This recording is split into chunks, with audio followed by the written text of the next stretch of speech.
Hi friends, ఒక చిన్న మంచి మాటలో చాలామంది అంటారు, ఎవరిని వృద్ధులను వయసు పెరిగే కొద్దీ నీకు చూపు మందగిస్తుంది, తెలివి తక్కువ అవుతుంది, ఆలోచన ఉంటలేదు, జ్ఞాపక శక్తి మందలిస్తుంది, తగ్గిపోతుంది అని వాళ్ళని హేళన చేస్తూ మాట్లాడతారు. కానీ వాళ్ళకి వయసు పెరిగే కొద్దీ చూపు తగ్గొచ్చు, మతిమరుపు రావచ్చు.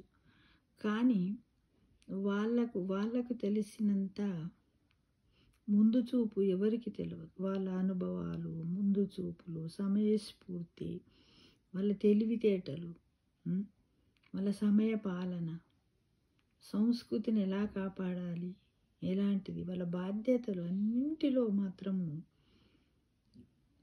ఎలాంటి సమయంలోనైనా ఎలా స్పందించాలని ముందు చూపు మాత్రం వాళ్ళలో పెరుగుతుందని గమనించండి మిత్రమా. వాళ్ళని హేళన చెయ్యవద్దు.